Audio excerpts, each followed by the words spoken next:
Picture yourself in chains, forced to fight for your life in a blood-soaked arena while thousands of Romans cheer for your agony. Every breath could be your last. Every move could mean death. This was the cruel reality for Spartacus, the gladiator who dared to challenge the mightiest empire of antiquity. In the 1st century before Christ, Rome ruled the ancient world with an iron fist. Slavery wasn't just common. It was the backbone of their entire economy. Streets were filled with the shuffling feet of the enslaved, their backs bent under the weight of Roman prosperity. Among these countless souls was a Thracian warrior named Spartacus, captured and transformed into a gladiator, trained to die for the entertainment of the wealthy. But Spartacus refused to accept this fate. In 73 before Christ, he did the unthinkable. He broke his chains, rallied his fellow gladiators, and ignited a rebellion that would shake Rome to its very foundations. This wasn't just another slave revolt. This was a revolution that would inspire freedom fighters for generations to come. Who was this extraordinary man who dared to challenge the mighty Roman Empire? How did a slave transform into a military genius who defeated Roman legion after legion? And what drove him to risk everything for a chance at freedom? If you love stories of courage, rebellion, and the triumph of the human spirit, you're in for an incredible journey. Join us as we uncover the remarkable tale of Spartacus, the man who proved that even the most powerful empire in the world could be brought to its knees by the strength of one person's defiance. Welcome to Legacy of Empires. This is the story of Spartacus, the slave who became a legend. Long before he became a legendary rebel, Spartacus was born in Thrace, a rugged land that stretched across what we now know as Bulgaria, Greece, and Turkey. The Thracians were feared throughout the ancient world for their fierce warriors, and young Spartacus grew up in a culture that valued strength, skill, and courage above all else. Life in Thrace was harsh, but free. From an early age, Thracian boys learned to ride horses, hunt in dense forests, and fight with weapons that would later become their signatures: curved swords, spears, and small shields. These skills would serve Spartacus well in his future battles against Rome. But fate had other plans for the young warrior. Some historians believe Spartacus may have once served as an auxiliary soldier in the Roman army before deserting, a decision that led to his capture and enslavement. Others say he was taken prisoner during one of Rome's many campaigns to subdue the Thracian tribes. Whatever the truth, we know that Spartacus was eventually sold to a man named Lentulus Batiatus, who owned a gladiatorial school in Capua, just south of Rome. These schools, called ludus, were more like prisons than training grounds. Here, Spartacus and his fellow gladiators were forced to live in underground cells, chained when not training, and fed just enough to keep them strong for combat. But even in these brutal conditions, Spartacus stood out. His natural leadership abilities and exceptional combat skills quickly caught everyone's attention. While most gladiators were trained in a single fighting style, Spartacus mastered multiple techniques. He could fight with different weapons, adapt to various opponents, and think strategically, traits that would later make him such a formidable enemy of Rome. The other gladiators began looking up to him, not just for his fighting prowess, but for his dignity and wisdom. Unlike many others who became hardened and cruel in the arena, Spartacus maintained his humanity. He formed close bonds with his fellow gladiators, learning their languages and customs, understanding their suffering. This ability to unite people from different backgrounds would become crucial in the rebellion he would soon lead. Little did his Roman masters know that in trying to create the perfect gladiator, they were actually forging the leader of the most dangerous slave revolt Rome would ever face. As Spartacus trained in that school in Capua, learning the very combat skills that Rome would come to fear, the seeds of rebellion were already beginning to take root in his mind. In 73 before Christ, within the walls of the gladiatorial school in Capua, a daring plan was taking shape. Spartacus and his fellow gladiators had grown tired of dying for Roman entertainment. They knew that each day could be their last, but death in the arena was no longer an option they were willing to accept. The plan was both simple and desperate. Using nothing but kitchen utensils, makeshift weapons, and tools from the training ground, 74 gladiators launched their bid for freedom. The first target was the school's kitchen, where they overwhelmed the guards and seized whatever could be used as weapons: cleavers, spits, and cooking knives. But here's what many don't know. The initial escape almost failed. The gladiators had to fight their way through several layers of security, and the alarm was raised quickly. Yet what the Romans saw as a mere slave uprising was actually a carefully coordinated operation. Spartacus had strategically positioned his strongest fighters at key points, using his knowledge of the school's layout to their advantage.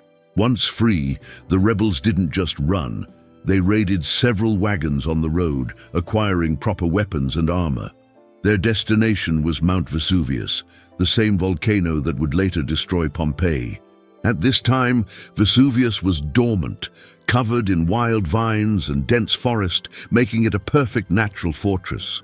From their mountain stronghold, Spartacus and his men began conducting raids on nearby estates, but not just for supplies.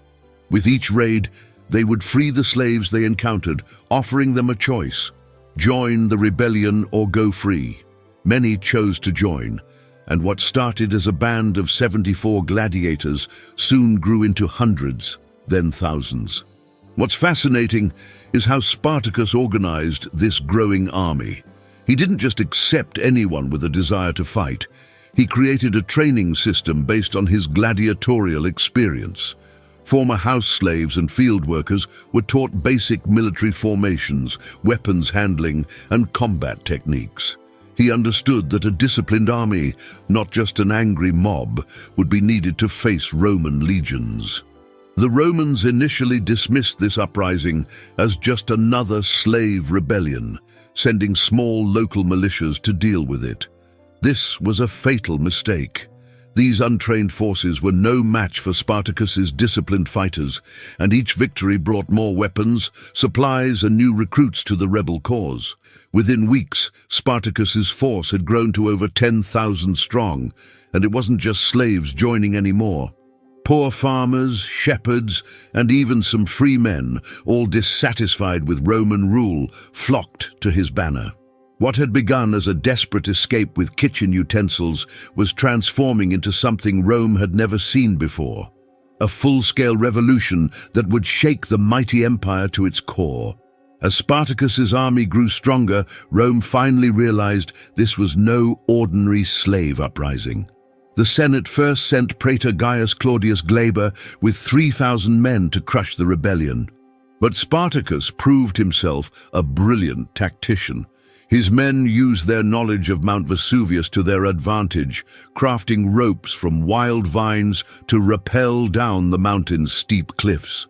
Under cover of darkness, they circled behind the Roman forces and launched a surprise attack on their camp. Glaber's army was completely destroyed. This victory was just the beginning.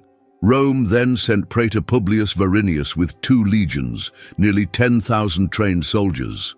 But Spartacus's army had grown to match them in size, and his men were fighting for their freedom. In a series of brilliant maneuvers, Spartacus split his forces, confused the Romans with feigned retreats, and then crushed them in detail. Varinius barely escaped with his life, and his forces were scattered to the winds. What made Spartacus such an exceptional military leader was his ability to adapt Roman tactics while adding his own innovations. He trained his men to fight in formal formations, but maintained the flexibility to break ranks and reform quickly, a technique that repeatedly confused and overwhelmed the rigid Roman battle lines. He also employed clever psychological warfare, crucifying captured Roman officers in the same way Romans crucified slaves, a powerful message that terrified his opponents. One of the most remarkable aspects of Spartacus's campaign was his understanding of terrain and timing. He would strike when least expected, using the landscape to his advantage. In one famous battle, he had his men slide down a snowy mountainside on their shields, surprising the Romans from a direction they thought impossible to attack from. By 72 before Christ, Spartacus's army had swollen to over 70,000 fighters. They had defeated every force Rome had sent against them, and for a brief moment, the mighty Roman Republic trembled. The rebels had plundered their way through some of Italy's richest regions, and some historians suggest they could have marched on Rome itself. But here's where the story takes a fascinating turn. When Spartacus led his army north to the Alps, the gateway to freedom beyond Roman territory, he made a decision that would seal his fate. Despite being just days away from crossing the mountains to safety, he turned his army around and marched back into Italy. Why did he make this crucial decision? Some historians believe his army, drunk on victory and plunder, refused to leave Italy's riches behind. Others suggest Spartacus wanted to free more slaves or perhaps sought revenge against Rome. We may never know his true reasons, but this choice would prove fatal. It gave Rome time to gather its full military might and call upon its most ruthless general, Marcus Licinius Crassus. The tide of war was about to turn, and the greatest slave revolt in Roman history would face its ultimate test. But even as dark clouds gathered, Spartacus had already achieved something remarkable. He had proven that the mighty Roman war machine wasn't invincible after all. What truly set Spartacus apart wasn't just his skill with a sword or his tactical genius. It was his extraordinary ability to unite people who had nothing in common except their chains. His army was a melting pot of cultures: Thracians, Gauls, Germans, Greeks, and countless others who had been enslaved by Rome. In an age when these peoples often fought each other, Spartacus managed to forge them into a single fighting force. His leadership style was revolutionary for its time. Unlike Roman generals who commanded from the rear, Spartacus fought alongside his men. He shared their hardships, ate the same food, and slept in the same conditions. When spoils were taken from Roman cities, he insisted on equal distribution rather than claiming the lion's share for himself, a practice unheard of in ancient warfare. One of the most remarkable aspects of his leadership was his treatment of prisoners. While the Romans expected freed slaves to be brutal and savage, Spartacus often showed mercy to captured civilians. He even held gladiatorial games to honor his fallen comrades, forcing captured Roman nobles to fight each other, a powerful symbolic reversal of roles that his followers never forgot. What many don't know is that Spartacus was also a brilliant administrator. He established a system of mobile workshops where slaves with crafting skills could forge weapons and armor. He organized his people into specialized units: scouts, cavalry, heavy infantry, and support personnel. Former shepherds became scouts, metalworkers became armorers, and merchants handled the distribution of supplies. But perhaps most importantly, Spartacus gave his followers something beyond mere freedom. He gave them dignity. In his camp, former slaves could hold positions of authority based on their abilities, not their birth. Women fought alongside men, and every voice could be heard in council. This was radical thinking for the ancient world, and it inspired fierce loyalty among his followers. His vision went beyond just escaping Roman territory. Spartacus dreamed of leading his people back to their homelands, whether that meant crossing the Alps to Gaul and Germany or heading east toward Thrace. He understood that true freedom meant not just breaking chains, but rebuilding lives. Some historians suggest that Spartacus might have been influenced by stories of great leaders from his homeland, like Alexander the Great, who had united different peoples under a common cause. He certainly showed similar charismatic qualities, able to inspire both former house slaves and hardened warriors to fight for a greater purpose. In the end, what made Spartacus truly exceptional wasn't just that he fought Rome. Others had done that before. It was that he showed the world a different way of leading, one based on respect, equality, and shared purpose, rather than fear and domination. His army wasn't just fighting against Rome. They were fighting for a new vision of what society could be. Now, imagine being in Spartacus's position as he stood at the foot of the Alps, freedom just within reach. Was turning back his greatest mistake? We'd love to hear your thoughts in the comments below. Would Spartacus and his army have succeeded if they had crossed the Alps?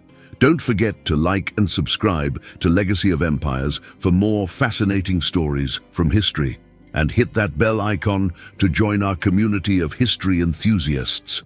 By 71 before Christ, Rome had finally found a commander ruthless enough to face Spartacus, Marcus Licinius Crassus, the wealthiest man in Rome. Crassus raised an army of 8 legions, nearly 50,000 men, using his own fortune to fund the campaign.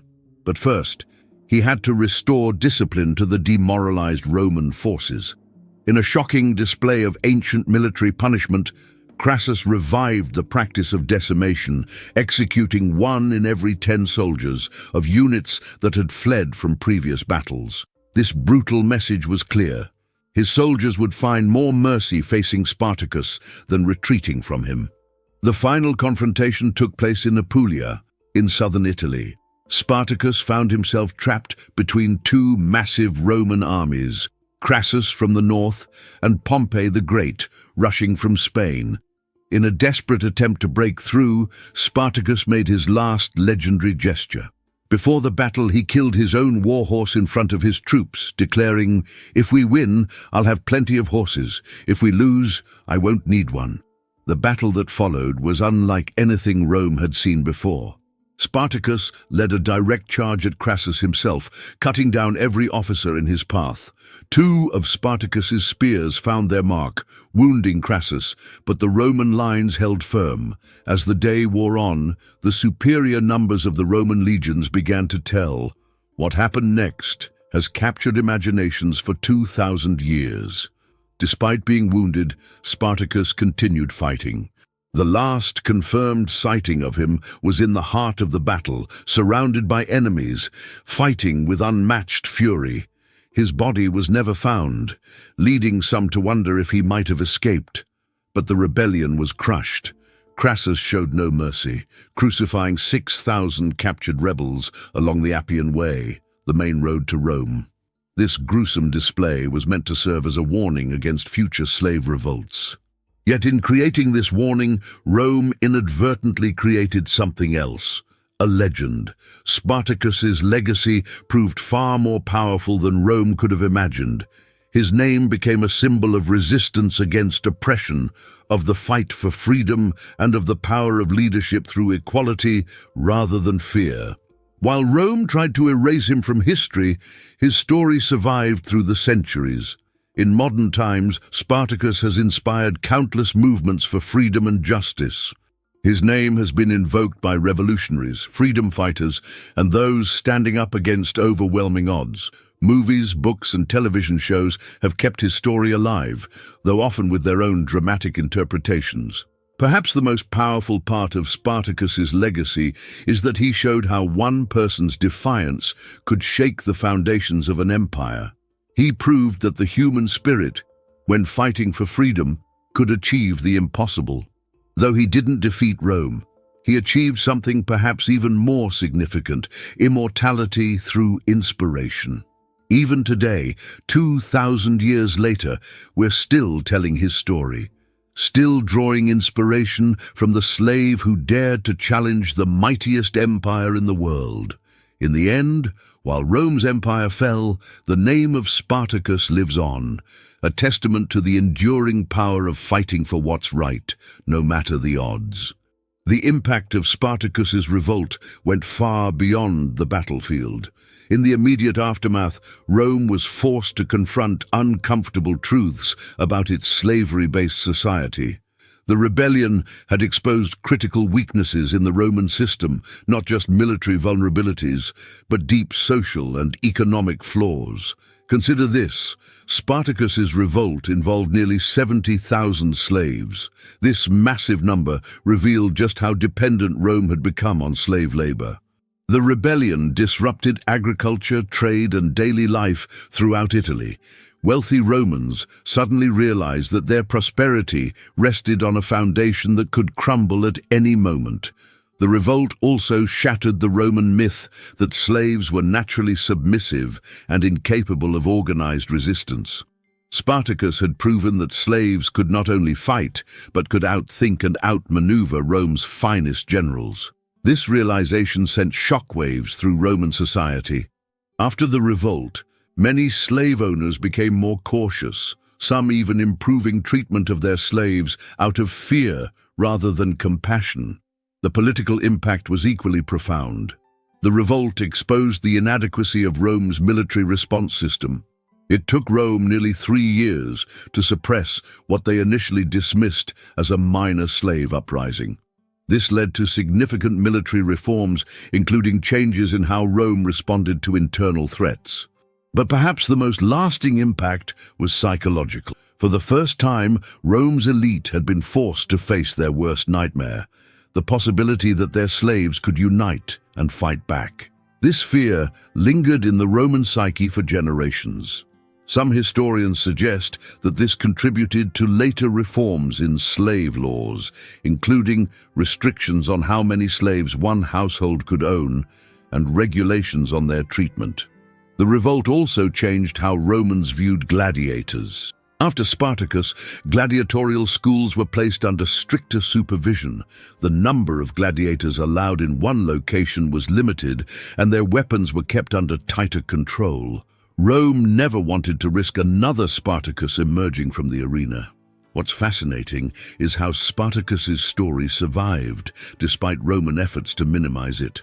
While official histories tried to downplay the revolt, the tale spread through popular culture.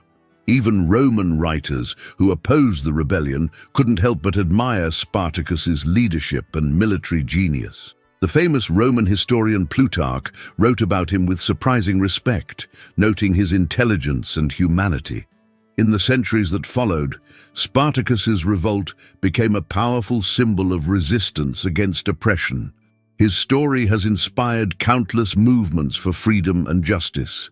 From the slave revolts in the Americas to modern-day struggles for human rights, leaders have drawn inspiration from the gladiator who dared to challenge an empire.